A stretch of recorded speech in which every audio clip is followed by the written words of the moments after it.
We're here. We're live. Lisa Chastain with Real Money, and I'm here with my guest, Saesha Herrell. Hello. Hi. Hi. The first time we did this, so for our guests listening, Saesha is back on the show. The first time we were together was through Zoom. Right. We didn't have a studio yet.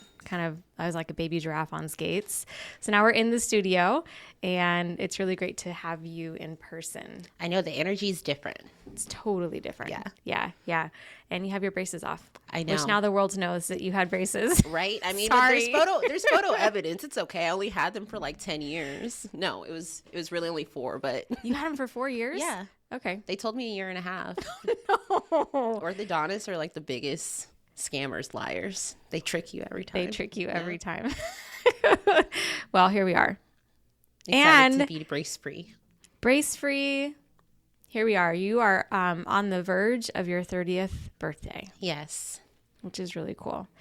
I've since we've met, my experience of you has been definitely older than that. You're a wise woman. Thank you. Mm-hmm. Thank you. I'm looking forward to being actually older and wiser too. So yeah. I guess it is something to look forward to. yeah, I feel like 30, like everyone is so afraid of 30, or at least, with women, they're like, oh no, 30 is the end of it, or stereotypically. But I just feel like a lot of times 30 is like a new prime. I always say my 20s were ghetto. I don't want any more. I relate to that. If I was to look back, so I'm 43 now, looking back at my 20s, I felt like I was sleepwalking a lot of the time. Yeah. Because it was just like every day was something new, and walking into a world that was so unfamiliar all the time. Mm-hmm. Where now I'm like, okay, I understand myself better, and a whole lot more about life, a whole lot better. Yeah, I'm looking forward to be, I guess, walking in the lessons that I learned in my 20s instead of learning the lessons. I'm sure there's still going to be new hurdles and everything, but coming from it with a little bit more experience. I think that's such a great way of putting it. Like your 20s, you're just like, oh, didn't know that. Yeah. Well, didn't know that. I got to do that too? Okay. That's a good way. Yeah, I like that. And then Saesha, so you can go back and listen to our first episode, which was like episode 3 or 4. I knew as soon as I was doing the show that I wanted you to be one of my first guests. So you can go back and listen to Saesha's story and how she got into the money industry. So she is in the money industry. And now I'm a fan. I'm a fangirl of you, and I just honor your journey and really appreciate all of the conversations that we've had and the friendships that we formed over this last 3 years. Yeah, because it was during the pandemic, during lockdown. Actually, I came by. I started out a fangirl of you. I'm still a fan, and so I just really appreciate the sisterhood that you've given me and the sense of community that you've given. Yeah, we were Instagram friends. So for those of you who are looking for new friends, you can still find them on Instagram. Just be selective. Yeah. Be very authentic about it. I would say be very open. Be authentic and open about it. So we were talking before the show about what was on your heart to talk about. And I agree with you. Even just knowing you for the last 3-4 years is that you have been through a lot of transitions in the short span of your 20s, which is like 10 years. You've done a lot. Yeah. And now you're in another transition. And so I want to talk about that. And always from the place of, there's a woman, I do know this, because we have so many women from so many different backgrounds, different parts of life, that there is a woman who needs to hear from you today. I believe that. I hope so, and I hope it can be helpful in some way. If not, maybe a laugh. I don't know. Something. Probably both. I had a really hard week, and it was an Instagram reel, but it was so friggin' funny this morning while I was getting ready. I was like, man, I really needed that laugh. So if that's what they need, we can probably make that happen too. Okay. So let's just talk about what you're up to right now. You're actually moving to Atlanta. Yes, I'm moving across the country in about 30 days. I got the call from you, and I'm sorry we didn't get to connect over the phone, and I'm really glad that we're here today, because I was like, oh my gosh, tell me all about it. So we're just going to do it on the radio. Yeah, that's fine. I mean, there may be some people that they don't know yet. Oh, surprise, right? I told everybody. I kind of posted it on Instagram in my story, and I was like, yeah, so I'm leaving. And then the DM started to flood, and I still haven't told everyone just because I'm really bad with goodbyes, and I don't feel like it's a goodbye, because Vegas is always home. Yeah. So, yeah, I'm moving across the country for family, self-fulfillment, and to expand my career because I'm licensed in Georgia already, so I'll be working with clients there too, and still working here. Oh, that's cool. Yeah. Yeah, you don't have to let anything go, really. No, nothing changes for me work-wise except for my actual office location. And not to speak negatively or anything about the Las Vegas office, but I've been told the Atlanta office is nicer and bigger. And so I'm excited for the little bit of upgrade in that sense. Yeah, cool. Yeah. I mean, Vegas is cool. Atlanta has a lot more rain. I do know that. But, I'm a plant mama, so I'm really looking forward to having a little garden and growing some fruits and veggies that I can eat and cook with. So I feel like Atlanta's going to give me a lot of the things I want for my personal fulfillment. It's a good transition. Yeah. It's a purposeful transition. Yeah. Okay, cool. So for your 20s, I'm going to get deep. You ready? Okay. You're a Pisces, So you just right? want me to cry. I do. We're just going deep. We're going in. For your 20s, reflecting on your 30th birthday, there have been you and I've had some really great conversations about all the things that you've learned and things that you've been through. And so if we were to just reflect on this last decade, and this is a great exercise for any woman who's going into a new decade, because in my experience, even now being in my 40s, every decade has been so different than the other. Looking back at your 20s, what are the things that if there's another woman who is looking at another transition in her life, maybe even your age, what are some of the lessons that you've learned, like the good lessons that you've learned? And we can talk about negative lessons too, but what are the good ones? Favorite one is always like, don't be afraid to pivot, because that's kind of what I live by, and I go by that. That's what I'm doing now. And once I feel the need to do that, it becomes like this sense of urgency in me. I have to do it. So follow your gut and don't be afraid to pivot would be my top two things. Who are you today as a result of being able to pivot as quickly and spryly? Maybe not always spryly, because I think you've had a few fall down flat. I definitely have some woe is me moments. I'm dramatic, so I have to have it. I have to cry it out and suffer a little bit, and then I'll pull it back together. But what was the question? Sorry. Just lessons reflecting on your 20s. It would really just be, or you said who am I now because of the lessons that I learned, right? I would say it's just made me a more dynamic person. I've done a lot of different things. I've always followed what my heart and gut wanted, and that's led me to different paths, and it's exposed me to a lot of different people and a lot of different outlooks on life. So I feel like it's given me a lot of life experience in such a short period of time, and being able to learn from other people that I've come across in that time too, so I don't have to learn all the lessons by myself. Yes. I've learned to lean on people a lot more. I feel like within our knowing each other, I've learned that a lot, and being able to welcome people into my circle so that they can give the support that they're able to and want to give. True. And not just being by myself a lot, because I'm very independent. You are. Painfully sometimes. Yeah. Because taking a journey back for listeners who don't know you, you were a super student in high school. You were in one of the most rigorous programs in Las Vegas. And I did magnet, AP, overall, trying to overachieve in everything that I did because I wanted to leave Las Vegas, actually. I wanted so badly to leave that I was just really trying to get into good schools on the East Coast. And I did, and certain things happened where I had to stay, and just, I guess, never letting the changes stop you. A lot of people feel like they quit a lot of things, but it's not quitting if you're just moving on to something that serves you at this time, Yeah, I think you've done a really great job of listening and paying attention, because I know that even from the time that we've known each other and the pandemic, no one saw the pandemic coming, but that you've shifted, and also sometimes life is wait, let me give you a roadblock, and you've learned from those, even not absolutely that it's been easy. Yeah. What's one of those that you think you've learned the most from? Probably the pandemic, because if I think back in the end of 2019 to the beginning of 2020, I had just really started my career with New York Life. I'd already been in the business for a little bit, but I was just really getting started and really starting networking and starting events. That's and right. I was starting to expand, and I was working on a few big events for that summer. I had things going, and then everything was like stopped, and it was literally the day before my birthday. Oh, that's too. right. Lockdown happened the day before my birthday, so everything just stopped, and being able to think creatively to create new business and create new ways to connect to people, I think helped me out a lot during the pandemic. I started doing like virtual coffees, cheesy stuff like that really helped me out a lot. Yeah. But I feel like, just really rolling with the tide. Totally. That really, so vulnerable share. The pandemic rocked my socks. And I think because I had clients that I was showing up to every single day, it kept me going. Mm-hmm. But there were some days super vulnerable. I was like drinking by 10 o'clock in the morning. Yeah. I was like, because it's like, what do I do to cope?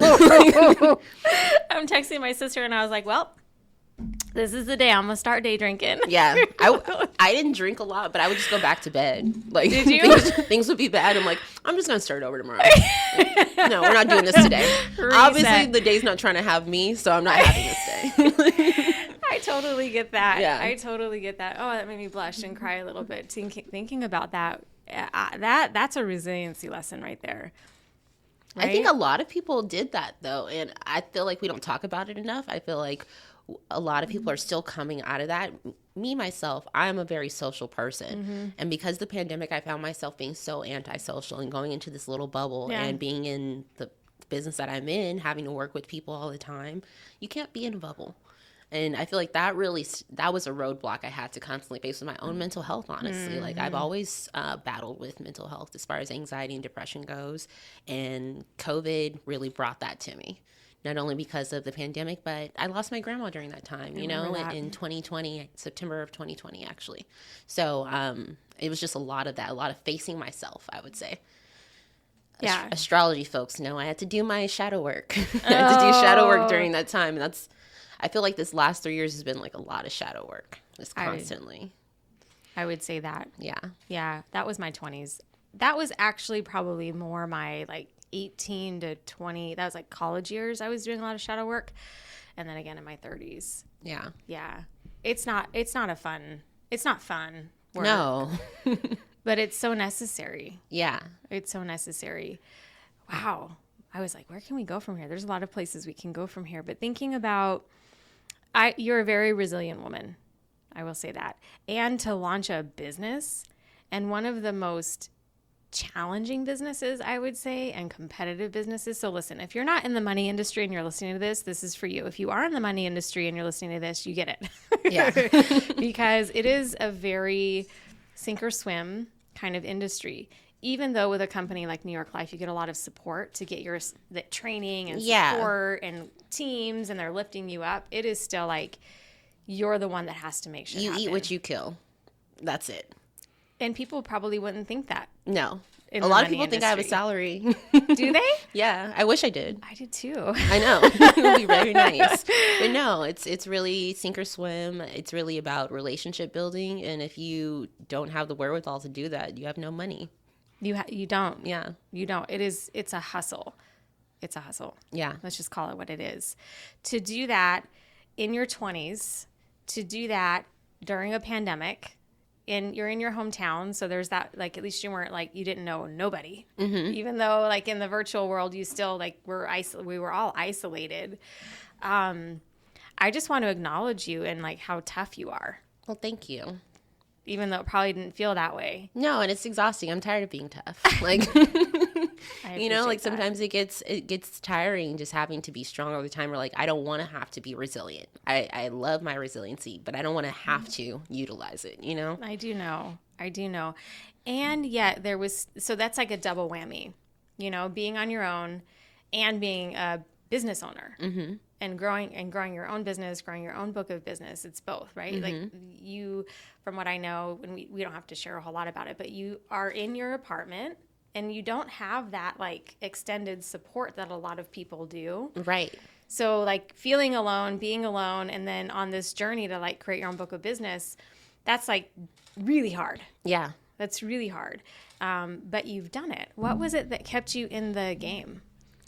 I always tell myself, like, I don't have a quit in me. Like, I just don't believe unless there's a reason for me to stop or a reason, like something better, there's just no reason not to. And my purpose was really why I stuck to it, because at the end of the day, regardless of how hard this industry is, I got into it for a good reason. You did. Financial literacy and education and, people that need it, because I didn't grow up with that. So that's still really my driving force. That's my main why still, is that it's still needed. It is. And even more so, as hard as it gets for me, I know it's harder for other people too. So it's still needed. That's such a good point. So your purpose kept you in the fight. Yeah. What have you learned, even a year ago, this conversation would have been different. What have you learned about money in your own journey? So there's like it's interesting because being in the money industry, we know a lot about financial products and financial infrastructure and advising people about their money. So we could take it in two lanes. But I'd like to start with, for the purpose of supporting our listeners the most, in your own journey of money, being in the money industry, what have you learned for you? I've learned, how do I want to say this? That the sequence of your earnings matters. Yeah, sequence of how you spend money matters. Timing of everything matters more than how much you earn exactly. Management of your money is top. You could make all the money in the world and still not do your bills correctly or manage the timeline correctly, and you're living check to check like someone that makes minimum wage. Yeah. So that's something I learned in being in a commission-based business. That's something you can't always control. So, being completely honest, that's something I struggled with. And a lot of people that are in entrepreneurship positions or commission-based businesses struggle with that flow of money. It is. Yeah. It's not steady. Ups and downs, and having to like create a baseline or a middle for yourself so that you can survive and thrive eventually. Yeah. And a different scenario, but similar framework in terms of context. I had a client who was in real estate who was on a draw. So if you don't know, and New York Life doesn't work like this, but just, to bring it around. I think we do. A ledger? Do you? Yeah, we work on a ledger. So they pay you, and then when you get your commissions, you get paid no, back? but there are other companies that work that way. Yeah. Yeah, I know of one company out here that does work that way on a draw instead of a ledger. So we work the opposite way. Okay. If we have deductions, they take it from our ledger, and then when you make money, it pays off that debt. So you really don't make any money. Yeah, I know. It's trying to, in your 20s in general, manage life and manage money, and then have those like highs and lows of commission. And there are a lot of financial advisors that I talk to that still can't explain how they get paid. Yeah, because Right? it changes, and it changes based on like how many years you've been with the company, what contract you're under, and there's a lot of different things. I could probably go into my office right now, and there's definitely people that don't know the complete ins and outs of how they get paid. Yeah, it's wild. It's wild. And nothing, I mean, it is what it is. Yeah. Right? But just stepping back from the original question, in your 20s, learning how to navigate that, there's a lot of tough lessons. Yeah. That aren't always, you would think, because we're in the money industry, people like explain this stuff to you, and they don't. No. It's kind of like, I was just talking to my makeup artist. So side note, on the show, we're doing a photo shoot today, so I got my hair and makeup done. And sorry, we didn't tell you that. You're fine. Okay, so she was saying, like, when you give birth, which you haven't done that yet, right? But for women out there who have, there's like certain things that happen throughout the pregnancy and birthing process that no one tells you. Oh, yeah. So I've seen a list. There's people that have been comprising a list. It's terrifying. I looked at my mom and my sister and I was like, I hate you right now. Like your teeth can just fall out. Like what? No one tells you that. No. You just lose a side tooth. I never heard that before, but if you're like calcium deficient, yeah, because the baby's taking calcium from your body. Oh my gosh. Okay. How does this apply to money? I just go down these wormholes. But for finance, it works the same way. It's like there's these weird rules. Yeah. And I was just telling a young group of people about money. Like, you have to know the rules of the game. And that's really all it is. All of these companies, they operate within a certain amount of rules. And if you know how it works, just like Monopoly, you can do well. If you don't, then you're going to be bankrupt. Pretty much. Yeah. And that's all. That's not just like companies. That's just money in general. Mm-hmm. So you've learned a lot of rules of the game. For our listeners, not giving financial advice. We're not doing that. But what are like, what's one big lesson? So you said what was sequence of returns. What does I would that say. mean? Meaning, when, let's say you have $100 and you lose $50, how much money do you actually, or 100%, right? If you lose 50%, how much percentage do you actually have to earn to make back that full 100%? It's not going to be the original 50%. It's more than that. So depending on how you lose money and how you earn money, it will change how much you actually have access to, or how much you actually have in reality, or how much you can spend, things like that. Mostly when it comes to stocks and things like that, sequence of returns matters the most. So if your account balance drops 20%, you have to earn more than that 20% to be at your original account balance. That makes sense. I've had a lot of conversations with clients, and I don't have my licenses, so I don't give financial advice as a financial advisor would, but clients will come to me and say, what do you think I should do? And I'm like, your portfolio just dropped 20%. If you pull this money out now, you're pulling it out at a loss, and you'll never recover that. No, because now if you try to get back in, could be up, could be down. It's just a lot of moving factors. But other than that, read the tax laws. Learn about the free money that's out there, and learn about the money that gets taken out of your checks. I go back to my old school fairly often and talk to the kids that have jobs there, and a lot of them don't know exactly what's coming out of their checks. So that'll be my other thing, is know what you're making. Lesson to myself too.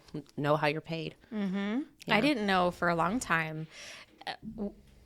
Why I like to talk openly about this stuff on our show is that we're financial experts, and it could be assumed by someone that we know everything. Yeah. And it's impossible to know everything. And also I want our listeners to know, like, oh my gosh, if that's you, you're not alone. Exactly. You don't feel any shame about what you don't know. There's so much information out there. You never know everything. You can't. You can't. And to your point with paychecks and how things come out, if you sit in your shame that you don't know it, like, let's just start moving in a direction. Like I tell people, and like when I go to public talks, I'm like, listen, if I grew up on a dirt road barefoot in Las Vegas, my dad's from Georgia, like we were a very old school Southern kind of family. And money, like the sophistication of money was never spoken about. And until I got in the money industry, which wasn't until I was like, 35-ish, I didn't really know the difference between gross and net income. I remember studying for my licenses, and I was like, what the hell? What is this stuff? What is a balance sheet? It took me so long to study for it. Liquid net worth and net worth always got me. I'm like, so what's the difference?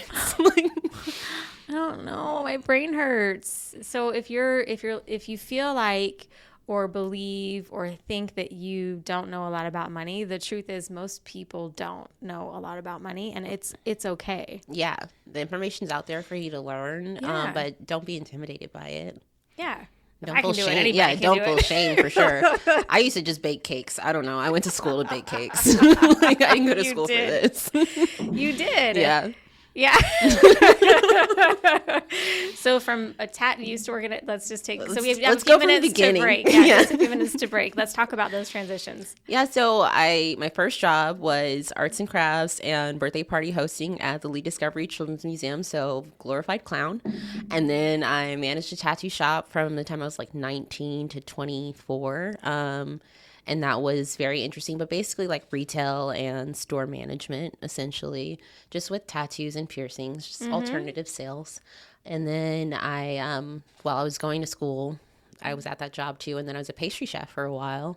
And then I decided I wanted to do finance. What happened? How did that happen? Remind me how that happened. So I wanted to change my careers. And I was actually telling the ladies in the studio earlier that I read The Life-Changing Magic of Tidying Up by Marie Kondo. And I changed literally everything in my life, like around that time. Thank you, Marie Kondo. Yeah, I got rid of the boyfriend that I had at that time that I was with for like 5 years, switched jobs. I moved from my office job to a full-time position in the kitchen and opened up my business Insatiable Sweets.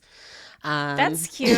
Thank you. Yeah. And I wasn't making the money I wanted to make, and I just started thinking about what I could do that would be meaningful and still help other people, because I knew I wanted to do something that helped. Baking wasn't doing that. And I wanted to make more money. And so I decided either between real estate or finance. I knew a ton of real estate agents. My parents had both worked in real estate at different times. So I didn't know anyone that looked like me or my age that was in this business. And so I decided I wanted to give it a try. And I just kind of jumped in with both feet. If you're a woman or even a man, because we have men listening to this show now, and you're in a conversation about money that is not serving you, which so many of us are. Yeah. What I know about money is that you can always hit the reset button. To your point, the older you get, the harder and steeper the climb is. Right, because you have less time to earn that money back. Exactly. Before you'll need it for retirement, whatever that looks like. Whatever that looks like. I don't think most people think about retirement the same way anymore. No. And a lot of our listeners, younger listeners, are like, at some point I'd want to be able to not have to work. Right. Right. Or that I want to have saved enough money to feel secure, whatever number that is. So this is for my financially illiterate listeners to be a part of this conversation with us. Yeah. Go on the journey with us. And by Saesha and I just being open and honest about where we're at, where we've been, I want you to hear that you're not alone. Absolutely. And that's really important. I've been dying to tell you this, not literally dying because I'm still breathing, but on our first show, I'm so embarrassed to say this, but I'm going to say it so other people can also have permission to do things and screw up. So remember when we had the conversation on the radio show, maybe you don't know this, but on the first part of our first show together, yeah, we were talking about New York Life, and you had told me this before, that you really vetted your company. Like it was very intentional for why you chose New York Life. So share with the listener why you chose New York Life. Okay. Well, this is actually pretty great because right now it is Black History Month. So this is important to talk about. But originally I was with a company, Bankers Life, and I really didn't like the way that they were operating as far as what training we were getting to go out there and educate our clients. And I just felt like I wanted more, and I wanted to do a different type of advising, a different type of insurance brokering. So I searched for companies and interviewed with really great companies, and I decided on New York Life because of the company culture. But I also looked into the history of the company, and their history is entangled into into the United States history of slavery and everything like that. And I felt like it was kind of my duty or like my calling to bring this education back into communities that had been negatively impacted by the way that they started. And New York Life takes its own journey in doing different things within the Black community and other marginalized communities to make up for that. And they stopped the practices pretty early on, but it's still something that is important and needs to be talked about just because of the legacy of the money and how important that is for generational wealth in general. So that's why I decided, and I tell my clients this story too. A lot of people view it negatively, and it is a negative thing, but that's the truth. That's the truth. It's our history. And so I feel like to change the future of that, just kind of bring it back into our communities. Yeah, and the history is that New York Life used to insure slaves and the cargo. They were called the Nautilus Company, and that was like how they got started. A lot of insurance companies and financial companies, Wells Fargo also, a lot of them started out that way. And property. Yeah, literally like property. Right. Same way. Right. So I'm an idiot. And let me share with you where I got off the show with you and I was like, oh my God, I'm such an idiot. So, and you probably didn't pick up on this because I do respect the company for the way that they've worked actively to say we're sorry, basically. But my brain, when you said that they insured slaves, I was like, oh, that's cool. Oh, you're like their lives. No. No. Quite the opposite. Because then I was like, well, in what world would that happen? And I was like, I am such an idiot. So publicly I'm saying. That would have been cool, though. Oh my God. So I'm sorry, world, for it. And maybe no one ever listened to it and said, what is I don't she think thinking? I picked up on it. No, I definitely didn't. Because really? I probably would have talked to you about it. I'm like, no. It's not cool. That's not cool, Lisa. So I just thought you were anyway. saying cool, like conversation, like cool. Cool. Cool. Yeah. Very, very, like, lots of respect for New York Life and any company who's basically saying, we're sorry, we screwed up, right? And I really respect you for having done your research, done your homework, and now you're taking this conversation out into the communities, because we are all worthy of having what we say we want in our lives. Mm-hmm. And also, there are a lot of institutions that did not start out in an equitable conversation about people and their lives. And Absolutely. And I think people deserve to know, like, where their money is going. And for me personally, it's really important, like, who I spend my money with and what they actually mean. Yeah. So I wanted to go with a company that could stand by what I stand by. I love that. Yeah. I do love that. Yeah. Being intentional in general. One of the things that I think this is a good way to shift, because I have experienced you as your friend over these last 3-4 years of being very intentional. Mm-hmm. Intentional with your time, intentional in taking care of yourself, intentional in building your business and building your business with the right kind of clients. Right. And even now making this move to Atlanta, being intentional with why you're actually doing that. Not everybody at your age has that intentionality about their life. So for a woman, and I would say probably there are more women today in America and across and in the world at your age who are being more intentional. So I think this is a good opportunity to just talk about what that actually means and what it looks like. And everybody has their own driving force, and I talk a lot about that when it comes to money, is that the sooner you can become intentional with the choices you're making with your money, connected to your purpose in life, everything starts to connect in a totally different way. Yeah. Have you experienced that? Yeah. I mean, intentionality really drives everything for me. I was joking with my mom about it before I made the decision to move to Atlanta, because I was feeling lost. And she was like, you literally never felt lost in your life, so maybe this is what you need. But since I was a kid, I kind of knew what I wanted to do and knew what I wanted, different things that I wanted, not necessarily material things, but as far as like life path stuff.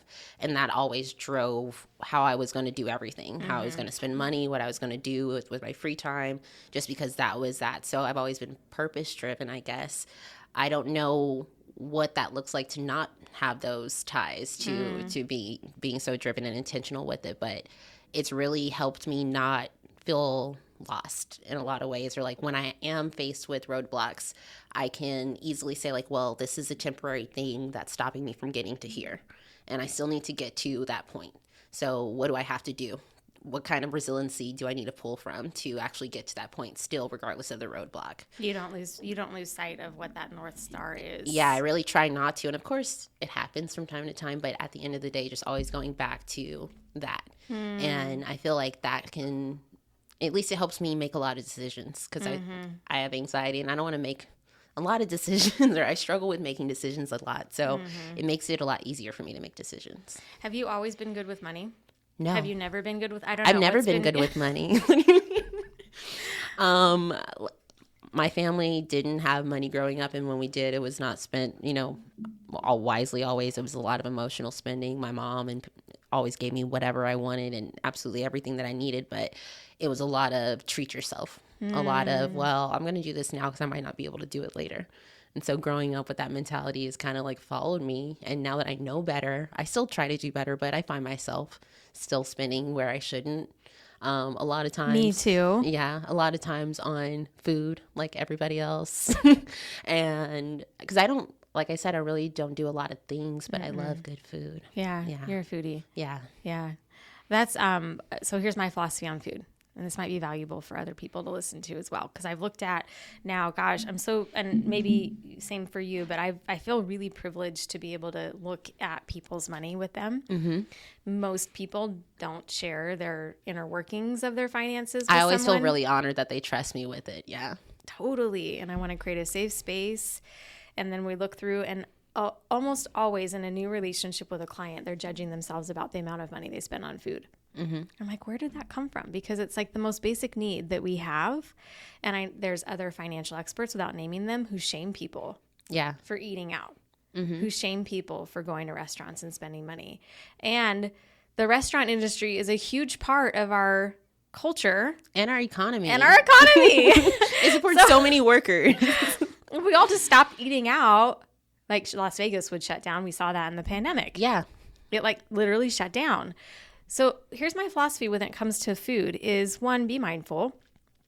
But 2, if you're going to eat out, just be honest with yourself about it. Yeah. Right? So a lot of my clients, I'm not talking to you directly, but like maybe I am. I don't know. I don't know. Maybe I don't know. I'll listen. Is that they're lying to themselves essentially by saying this is what we value. We like to go out and eat out, and we want to eat out when we want to eat out. But then they lie to themselves and they go grocery shopping anyway. Yep. And that's the double. Like that's the if you're just going to eat out, make it work. Fit it into your plan, prioritize it, all good. But then don't lie to yourself and spend double the money and say you're going to cook and then don't. Yeah, or if you know that you're going to spend X amount of dollars out a month on food and that's the norm, create that into your budget. Just put it in there. Yeah. Yeah. Don't punish yourself for spending the money. Just allow yourself to spend it smartly. You just own it. Yeah. Right? Just own it. So the food conversation for you, do you own it? I do own it. I don't feel like guilt about it, but I definitely know that that's where my most like expenditures go. But I definitely enjoy it. And because I come from the food industry, I think I have a different appreciation for when I do go eat out. Mm-hmm. I can put the value in my head. But to make people feel better, maybe inflation, right? Nowadays, is it cheaper to eat out or go to the grocery store? Sometimes it's a little bit cheaper to eat out depending on what you're eating, how many people you're feeding, and what your normal grocery shopping is. That's true. Yeah. And you can make you can make those meals stretch. I know if I eat if and when, which my family does a couple times a week, like I'll eat it for a couple of days. Yeah, sometimes you have leftovers. That's right. So it works out. That's right. Yeah.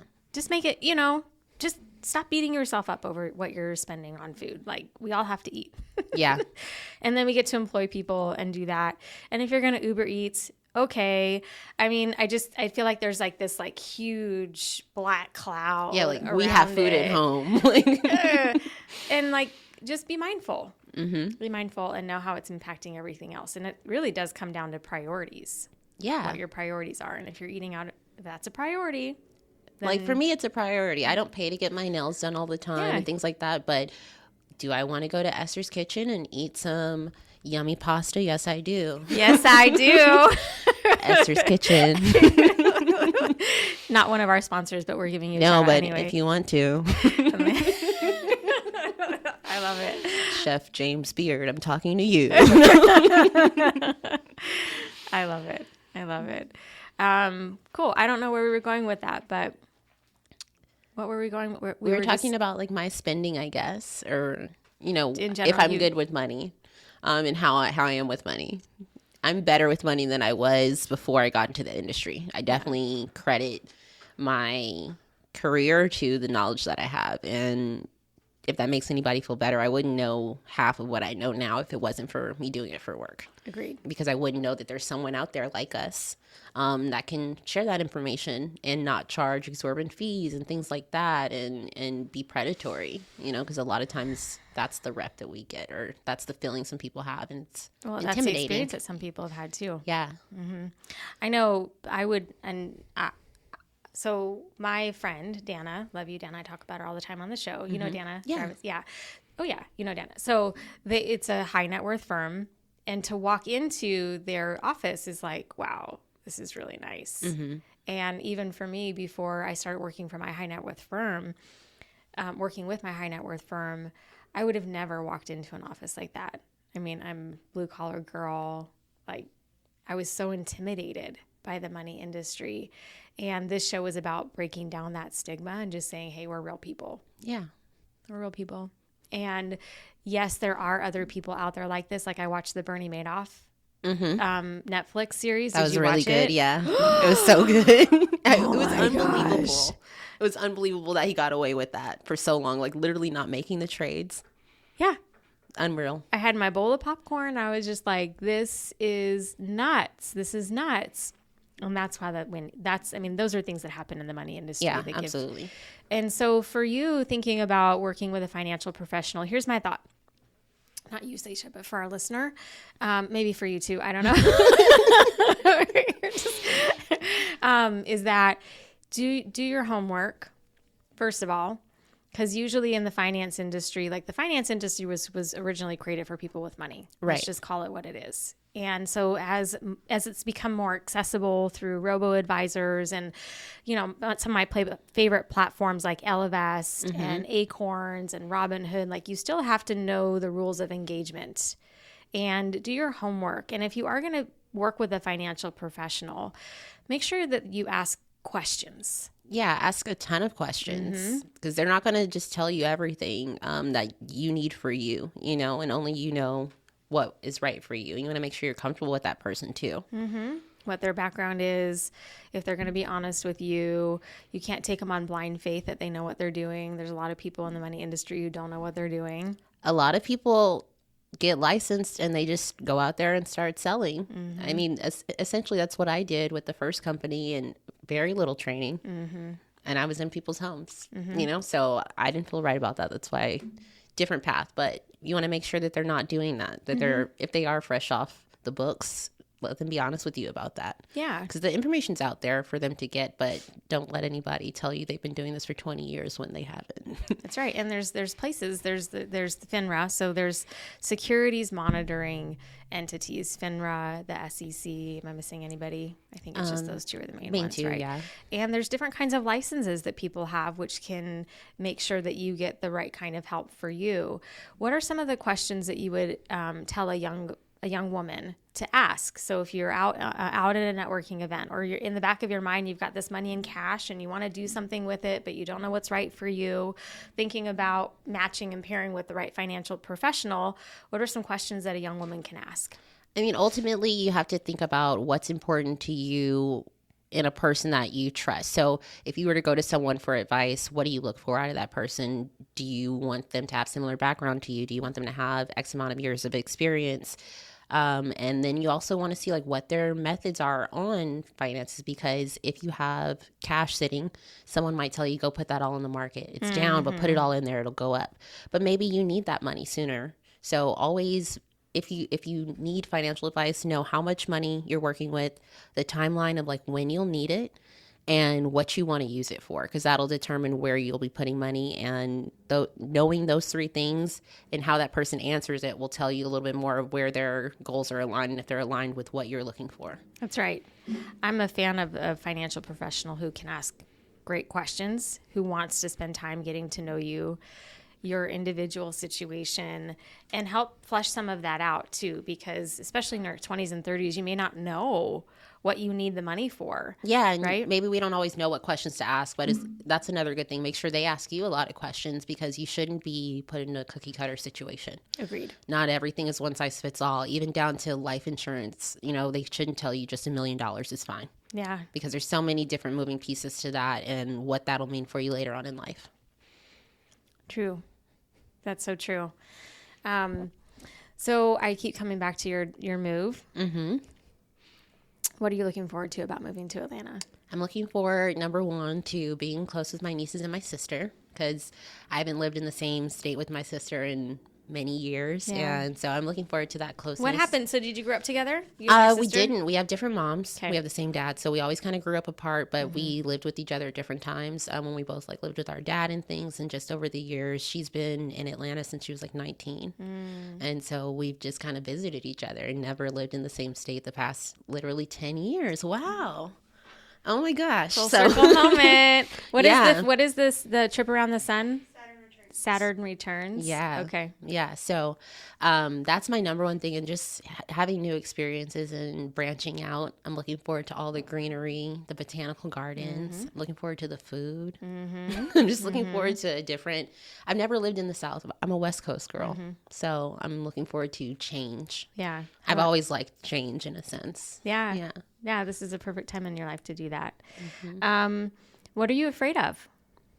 I'm afraid of missing home too much. I'm afraid of missing the community that I built here, Oh, I'm not going to cry. It's okay. I'm not going to cry. But yeah, I feel like I have a family outside of my family here. So I'm going to miss you guys, know.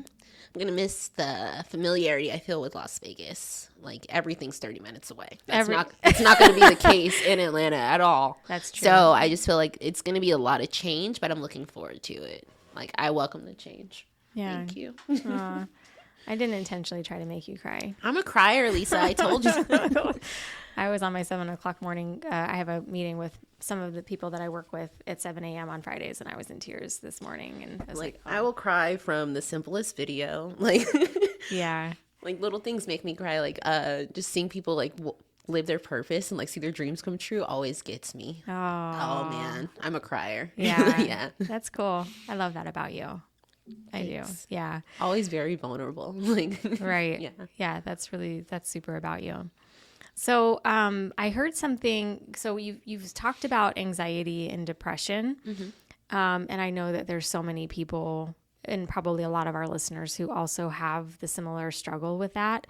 Does that come in and out with your relationship with money? Is it connected in it? Like, do you have highs and lows where? I would say because of the work that I do, that's where the highs and lows come from. But before I was in the money business, money didn't drive my highs and lows. But now, because it is tied to so many other things, I feel like it does. Yeah. But I've noticed this a lot, maybe more so with men. Men a lot of times will be more down if their money is not good with them. I've noticed. Yeah. I've never put those two together. Maybe it's because I was dating and everything, but a lot of times men will say like, oh, I can't settle down until all of this is done, or I don't want kids until my business is where it is. And just growing up with different people in my family and different men I've experienced, if their money's funny, so are they. We're going to coin that, and we're going to quote you. If your money's funny, if their money's funny, so are they. A lot of times. That's true. That's a lot. That's like really smart. So for women out there dating, be careful. Watch people. Yeah. Watch people. I just had Jimmy on the show, my husband, and we were talking about that, where when we were dating, I watched him for a long time before I was like, yeah, I'm going to marry him. And I hadn't done that in the past. And had I done that in the past, I probably would not have been in the relationships that I was in, but I didn't. I didn't watch them. Who were they with their money? Yeah. Right? I remember my first husband, when we started dating, I went into his bedroom and he had like a cabinet, like a side cabinet. As soon as you walked into the bedroom, probably where towels and stuff go, but he had all of his receipts shoved up into a cubby, like so unorganized, and like, that made my chest tight just now, just imagining. Yeah. Hello. Like I was 22. What did I know? But still, right? Like, pay attention to how people treat their money, because that says a lot about them. Even not like in a judgment, not like this is who you're going to be forever, but this is where you're at in your life. And that's going to make a difference for dating and all of that. Right. Not just men. We have women in relationships with women, all the things. But just pay attention to people in general. To people, what they say, how they treat other people, those kinds of things, right? That's really important. In 10 years from now, you're going to be on the verge of your 40th birthday. Know. And so this decade has gone by in a blink. And 3-4 years of it was like zapped by from a pandemic. With just 3 minutes to go, no pressure. Just thinking about this decade, what are you, the question usually is phrased, what would you tell yourself 10 years ago? But what are you going to champion this next decade for yourself? If you're, looking at 40, what are you going to say to your 40-year-old self?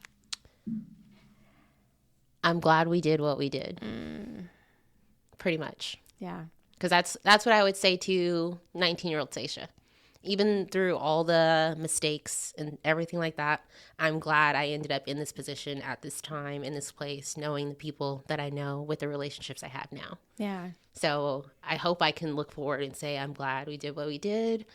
I'm glad we went for it. Yes. Yeah. Yes. And in this next decade for you, been through a lot of transitions. What do you believe this next decade has in store for you?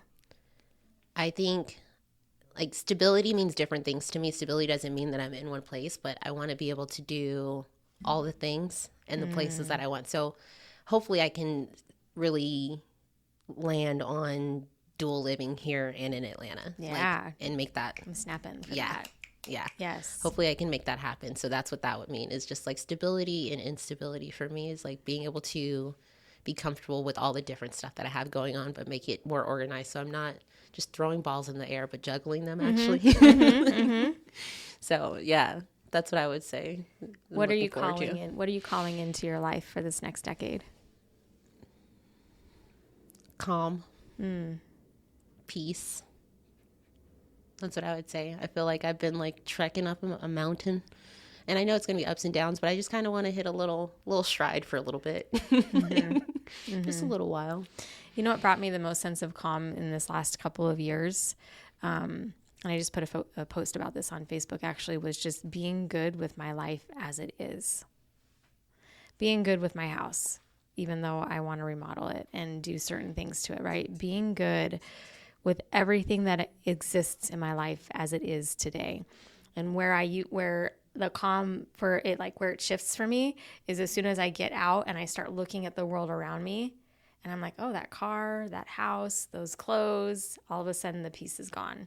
So in the last few years, I've gotten really good about snapping back and being like, I love my life. Yeah. I love my life, you know? So I hope and I wish that this decade is full of that for you, because you're so worth it. Thank you. I'm really excited. Yeah, I'm excited too. So with 1 minute to go, what's on your heart to share with our listener today?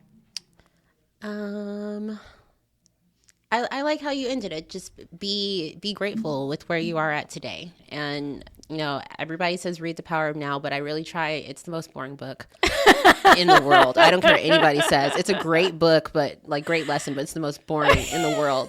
Listen to it. But The Power of Now, just focusing on what's in front of you and focusing on all the beautiful things around you right now has helped me a lot with my anxiety and depression too. So I feel like that's really important. Focus on what's in front of you and be grateful. The power of now. Yeah. Yeah. Be here, be now. I'm so grateful for you to be here and now with me today. And I'm so grateful that we got to do this before you leave in 30 days for Atlanta. This was really great. It was great. And I'm grateful for all of our listeners who got to spend this time with us today.